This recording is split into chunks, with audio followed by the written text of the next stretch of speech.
análise preditiva, machine learning para estimativa de vitória baseada em variáveis econômicas e táticas em Valorant. Os eSports crescem ano após ano, atraindo milhões de jogadores, investidores e pesquisadores ao redor do mundo. Dentro desse cenário, o Valorant, um jogo de tiro tático desenvolvido pela empresa Riot Games, se destaca com 4 milhões de jogadores diários e uma cena competitiva oficial consolidada.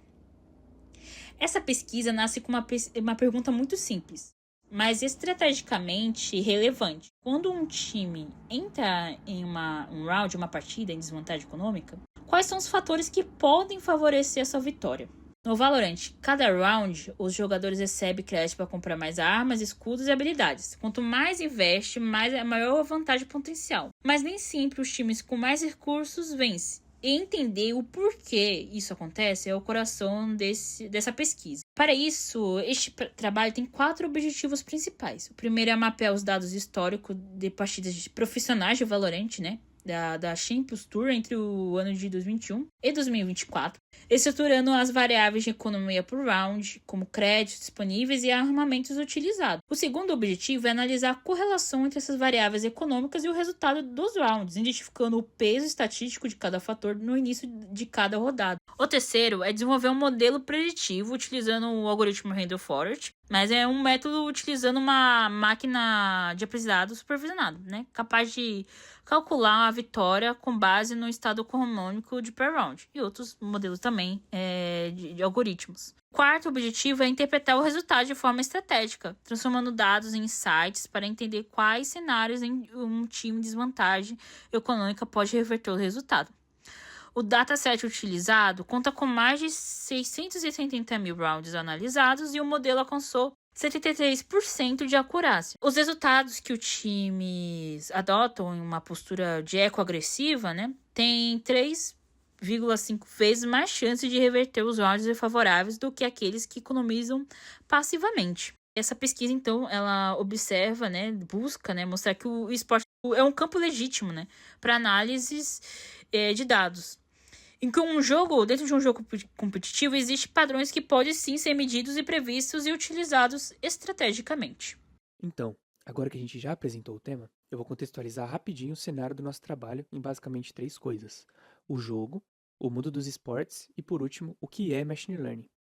Começando pelo Valorant, que vocês veem aqui do lado esquerdo do slide, é um jogo de tiro tático em primeira pessoa da Riot Games, que saiu em 2020. O jogo é composto por 2 times de 5 jogadores. Um ataca e outro defende. O objetivo de quem ataca é plantar a Spike, que é tipo uma bomba, e quem defende tem que impedir isso. Ganha a partida o time que fizer 13 rounds primeiro, e depois do round 12, os lados invertem. Quem atacava, agora passa a defender. Cada jogador antes da partida começa escolhendo um agente, que é um personagem com habilidades únicas que já adiciona uma camada de estratégia no jogo.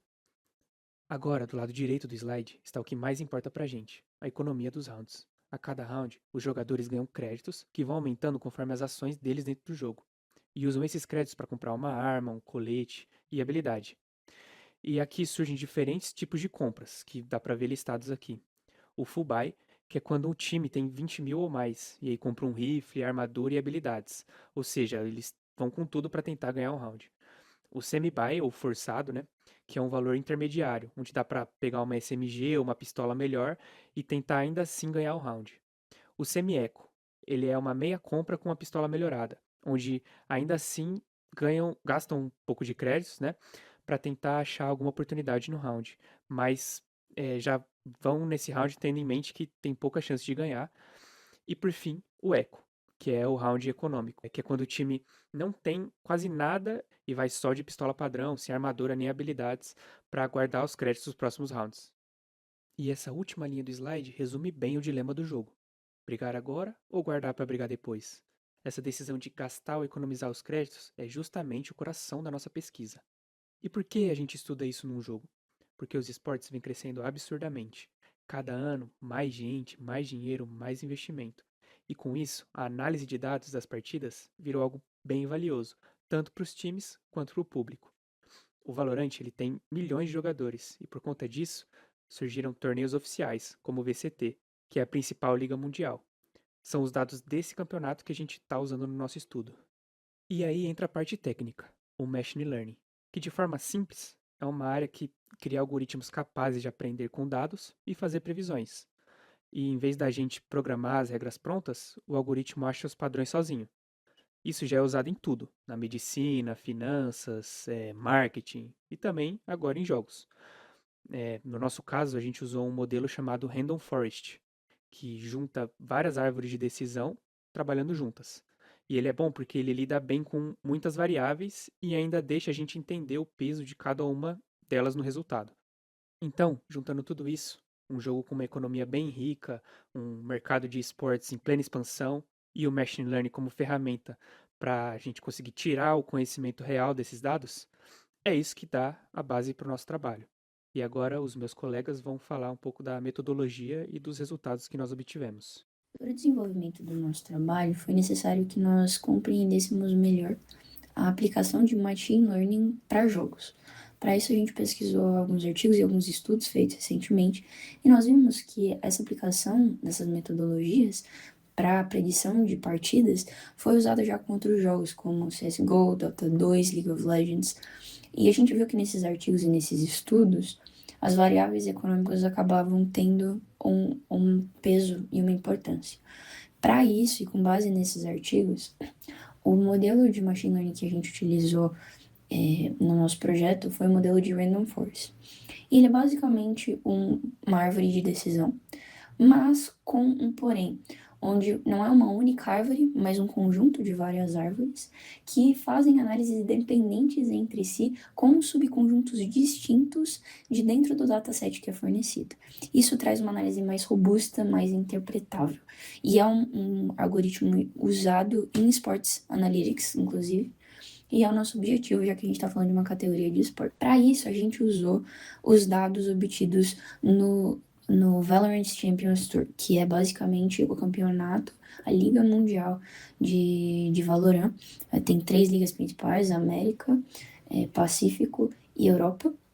E para fazer essa análise, nós utilizamos um dataset público disponível no Kaggle, que é obtido a partir de data scraping com várias informações obtidas nesse campeonato, dos anos de 2021 até 2024. Bom, a metodologia dos dois modelos de machine learning que desenvolvemos para tanto prever a chance de vitória de um time em relação ao outro que está mais desfavorável, tanto quanto o segundo modelo, que sabendo desses times desfavoráveis, vê a chance de reversão desses rounds em Valorant, começou uma pergunta muito simples.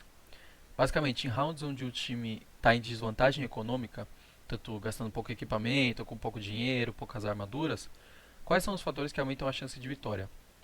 Para responder isso, a gente começou pensando em necessidade de dados reais, de partidas do Valorant. A Riot Games, que é a desenvolvedora do jogo, possui uma API que tem dados bem granulares para desenvolvedores comerciais, para projetos reais e para analistas dentro do mercado de esportes. Infelizmente, essas APIs não são liberadas para estudos acadêmicos. Como nosso objetivo era esse, a gente então foi atrás de uma base de dados real, mas um pouco reduzida de partidas profissionais. Então a gente conseguiu achar uma base bem interessante através do Kaggle, que foi mapeado por data scraping, vários dados do site vlr.g, que é um principal consolidador, vamos dizer por assim, de partidas oficiais e profissionais de Valorant, que continha mais de 3 milhões de linhas, né? Em parâmetros, em quantidade de rounds, em dados, todos do VCT, que é o Valorant Champions Tour, de 2021 até 2026. A gente reduziu nosso escopo de 2021 para 2024, porque de 2025 para frente tinha alguns problemas de base, questão de nulos, questão de muitas colunas com dados incorretos, então a gente diminuiu o nosso escopo. No total, ainda deu um dataset bem interessante, que consolidados deu aproximadamente 30 bases de dados diferentes, com muitos tipos de dados, entre eles habilidades, clutches, nome de jogadores, rounds ganhos, rounds perdidos, entre outros, né? Falando um pouco sobre o dataset e a pipeline de dados que a gente construiu, esse pipeline teve 6 etapas principais. A gente coletou a base do Kaggle, de todos os rounds do VCT, com mais ou menos 3 milhões de linhas de rounds brutos. A gente fez a ingestão pelo PySpark dentro do ambiente do Databricks. Como a gente está tentando fazer essa pesquisa acadêmica com o menor custo possível, a gente usou a versão free do Databricks, né, para lidar com esse volume de dados. O merge dessas 30 bases foi muito bem sucedido, né, que é basicamente aplicar esses dados dentro de um código Python para o modelo ser alimentado. Né. A gente usou o tournament type, né, qual que é o torneio, match name, que é o ID da partida, e o round number, como chaves de relacionamento, né, para a gente poder estar unindo todas elas, né, e saber identificar qual que é o dado que a gente está tratando. Teve a limpeza de dados também, assim como eu disse anteriormente, a gente teve que tirar 2 anos do dataset. Por exemplo, alguns valores nulos, valores errados que a gente não conseguia identificar ou entender, questão de tipo de dado errado, né? Algumas strings que deveriam ser numéricas e vice-versa também, né? Colocamos também o type-enk, que é uma coluna de tipo numérica também, que é o dado econômico da compra daquele time, naquele round, que é basicamente dizendo se é um full-buy, se é um semi-eco, se é um eco total ou é um forçado, né? Pelo que o pessoal explicou antes. Map-enk, que é um código de mapa, para a gente identificar qual que é o tipo de mapa que está sendo jogado, Abyss, Bind, Pearl, Heaven, entre outros, né? E por fim, o treinamento do próprio modelo, que é um processamento interno por cluster no Databricks. O primeiro modelo foi uma previsão geral de todos os rounds. Basicamente, a gente queria saber qual que era a chance de vitória usando esses dados de time A em relação ao time B. A gente começou um primeiro modelo usando o XGBoost para prever uma vitória geral. O nosso resultado foi 58% de acurácia, que é aceitável, mas nada impressionante. Até porque essa previsão vence o acaso, né? No caso, aquele 50-50. Mas aí, para melhorar essa acurácia, a gente decidiu usar outro tipo de algoritmo que lida diferente com os dados, que foi o Random Forest. O resultado aumentou muito, chegou a 98% de acurácia. A princípio pareceu bom, mas bom até demais, o que fez eu repensar um pouco e perceber que neste primeiro momento, chegando a 98% de acurácia, a gente levantou uma suspeita de que tinha data leakage dentro do modelo. E realmente tinha. Investigando quais variáveis a gente aplicou nessa primeiro modelo usando o Random Forest, a gente descobriu que a gente acabou aplicando para tentar melhorar a acurácia dados que são mid e pós-round, como quantidade de players vivos, win method, que é o método de vitória, se é a explosão da spike, defuse ou por eliminação. Tinha também spike planted, que dizia se a spike ou não, que é a bomba do jogo, foi plantada. E isso trouxe esse problema. Essas informações só existem depois do round acabar. Então o modelo estava aqui lendo o round que ele estava tentando prever. Pois esse dataset é tão grande que ele também tinha um resultado do round, mas não era isso que a gente queria. Pois o modelo só ficou bom em prever os próprios rounds do dataset. Mas a gente, pensando em aplicabilidade, quer fazer que esse modelo leia rounds que estão fora do dataset ou novos rounds que vão entrar. Esse problema foi corrigido removendo todas as variáveis de pós e mid round. A gente manteve apenas realmente as features que são pré-round, como tipo de compra, valor da compra, créditos restantes, número do round e qual que é o mapa, e se é atacante. E depois com essa correção a acurácia caiu para 66%, o que é menos impressionante, mas é um resultado bem realista e também melhor do que o primeiro modelo usando o XGBoost. Ele focou especificadamente em rounds desfavoráveis. Filtramos apenas os rounds onde o valor da compra era entre 1.000 e 10.000, ou seja, era um eco ou um semi-eco, ou um forçado, né? Isso depende da compra que o time fez, mas o valor é esse. Isso resultou em mais ou menos 700 mil rounds, onde 31% era vitória, no caso reversão, porque o time gastou menos, e aproximadamente 70% eram derrotas, porque o time que gastou mais basicamente comprou.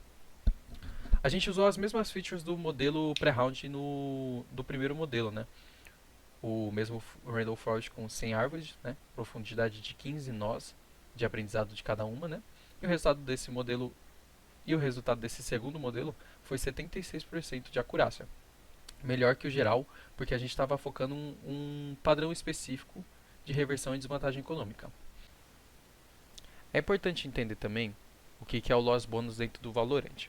Essa seção está separada porque ela é bem importante na mecânica econômica do jogo. O Los Bônus é uma mecânica econômica de compensação implementada nos jogos competitivos, como CS, Dota, Rainbow Six e o próprio Valorant.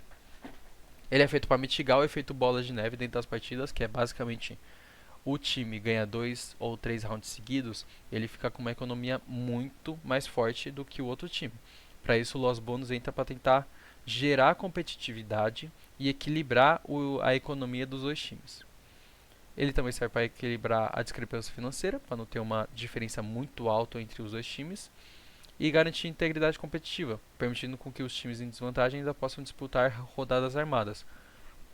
Basicamente, o que os jogos fazem é, se um time ganha muitas vezes, ele não quer basicamente que o time seja favorito até o fim da partida. Ele quer gerar competitividade, fazendo com que até o fim da partida tenha um equilíbrio competitivo entre os dois times, fazendo com que tanto um quanto o outro disputem na mesma altura.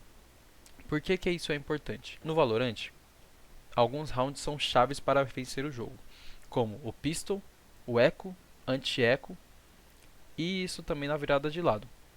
Basicamente no Pistol, a chance de qualquer time vencer é muito maior, porque está todo mundo equilibrado financeiramente para baixo.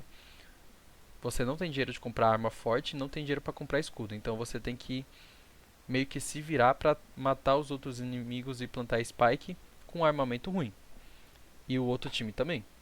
Portanto, existe um equilíbrio natural nesses rounds. E ao vencer, você consegue uma vantagem para o próximo round, pois você plantou ou eliminou todos os seus adversários. Enquanto o outro time, basicamente, como perdeu o primeiro round, vai ter que perder esse também. O que acontece é que muitas vezes, por convenção competitiva, esses times acabam forçando nesse round. Caso plante a spike ou elimine muitos jogadores, o jogo meio que traz uma recompensa para esses jogadores, para eles tentarem também ganhar esses rounds.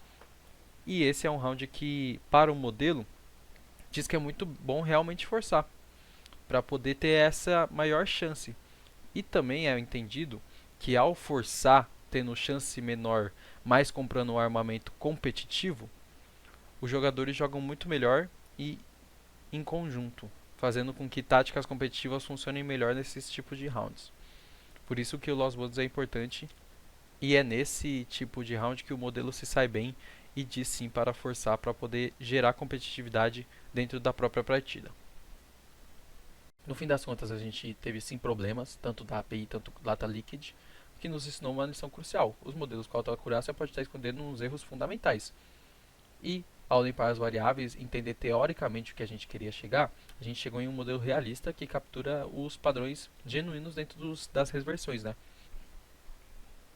O principal achado foi basicamente que no Valorant, quando o time está em eco, dependendo do loss bônus, simplesmente gastar agressivamente, mesmo tendo poucos créditos, vai te dar um efetivo maior do que só fazer um eco total e não gastar nada. Isso contradiz a intuição convencional, de que você simplesmente tem que guardar para tentar vencer o próximo round. Mas dependendo do número de round que você tá, é mais estatisticamente validado que você simplesmente tenha que gastar.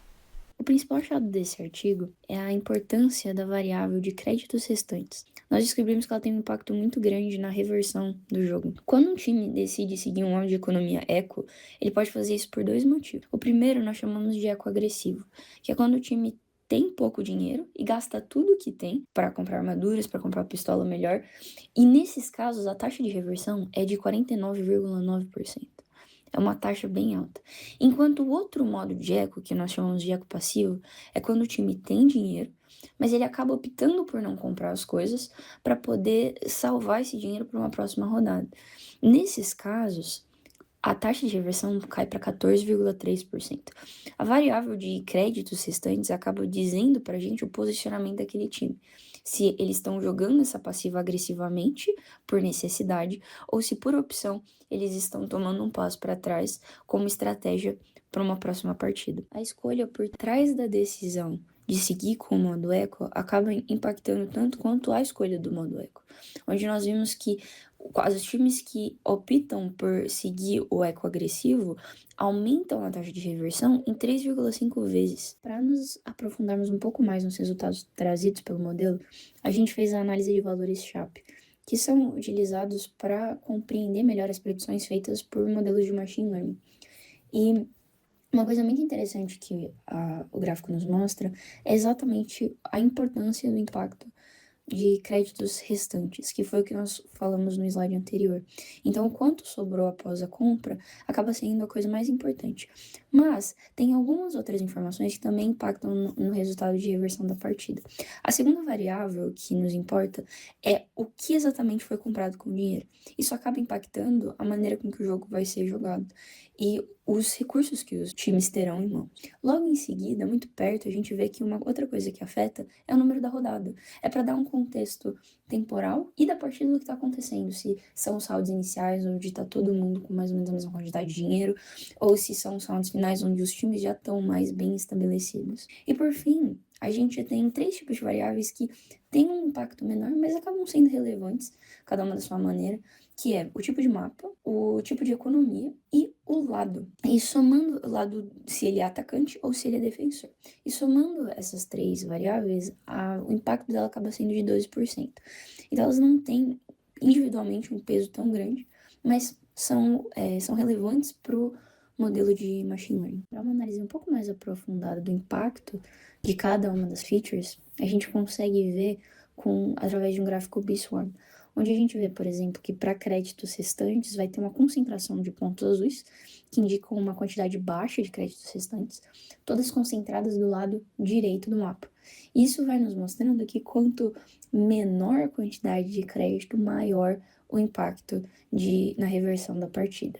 E já do lado esquerdo tem uma concentração muito maior de pontos vermelhos, mostrando que créditos restantes mais altos impactam negativamente na taxa de reversão.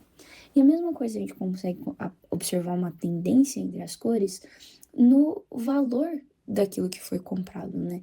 E a gente consegue observar que valores mais baixos indicam uma piora na taxa de reversão, porque provavelmente são equipamentos mais baratos, equipamentos inferiores, enquanto equipamentos mais caros sendo comprados, eles afetam positivamente a taxa de reversão, porque normalmente são equipamentos mais bem elaborados, mais bem construídos, com mais domínio. Então é muito interessante que nós conseguimos observar isso individualmente para cada uma das variáveis. Um pouco sobre os resultados e limitações do nosso projeto que foi estudado, né? Falando um pouco sobre as limitações do dataset, a primeira limitação que a gente tem é que a gente não possui dados mid-round. A princípio, para construir o modelo foi bom, a gente não sabe das variáveis que acontecem durante o round. Isso seria interessante para uma possível análise futura de previsão em tempo real. O que a gente sabe é apenas no final. Incluir isso seria a data leakage a princípio, né? Mas a gente preferiu tirar simplesmente para corrigir esse erro.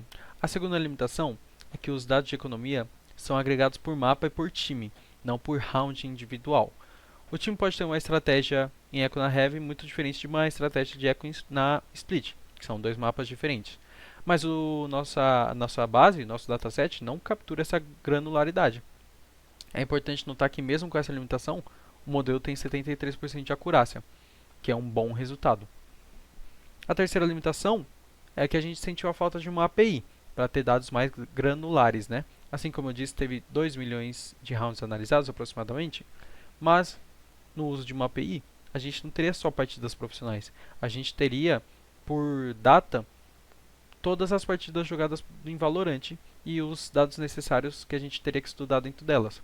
O que o modelo faz bem no fim das contas é que, apesar de todas essas limitações, ele prevê a reversão em desvantagem econômica com 73% de acurácia, usando apenas os dados para as árvores no pré-round.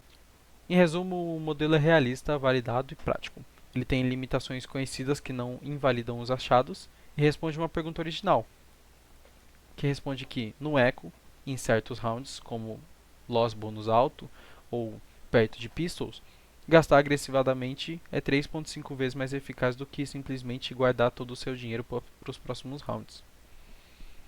Para finalizar, a gente conclui que Remaining Credits, que são basicamente os créditos restantes após a compra do time, é um fator dominante para a reversão dos rounds desfavoráveis. A decisão de gastar ou guardar define o jogo, pois em rounds chaves, ganhar econômicos muda totalmente o jogo e a estratégia jogada. A gente validou aqui que o eco agressivo, validado em quase 700 mil rounds do VCT dentro desse período, diz isso. E o gasto sobrando até R$ 1.000 causa quase 50% de reversão.